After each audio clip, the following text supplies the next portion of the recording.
দর্শক এখানে দেখতে পাচ্ছেন যে অনেক মানুষ ভিড় জমিয়েছে। কেন ভিড় জমিয়েছে জানেন?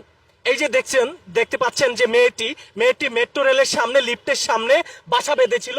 সেই মেয়েটিকে এখানে দেখুন প্রচুর পরিমাণে মানুষ ভিড় জমিয়েছে এই মেয়েটিকে এক নজর দেখার জন্য। দর্শক আজ আমরা সেই মেয়েটির কাছে আবারও চলে আসলাম। কেন চলে আসলাম জানেন? দর্শক এই যে মেয়েটি যে সামাজিক যোগাযোগ মাধ্যমে ভাইরাল হয়েছে, আমি একটি ভিডিও করেছিলাম, সেই ভিডিওটা র্যাঙ্কিং হয়েছে 2,40,00,000 প্লাস। সেই ভিডিওটি র্যাঙ্কিং হয়েছে। আমার প্রশ্ন, এই মেয়েটির পরিবার কি দেখে না ভিডিওটা? আমার প্রশ্ন, এই মেয়েটির আত্মীয় স্বজন কি ভিডিওটা দেখে নাই? সেই প্রশ্নটি দর্শক আপনাদের কাছে আমি দিয়ে রাখলাম। তবে আমরা চাই আমাদের অর্থায়নে এই মেয়েটিকে তার পরিবারের কাছে পৌঁছানোর দায়িত্ব, সেটা আমরা চেষ্টা করব যদি আপনারা আমাদেরকে সহযোগিতা করেন। চলুন আমরা ওর সঙ্গে একটু কথা বলি। সে বাড়ি যাওয়ার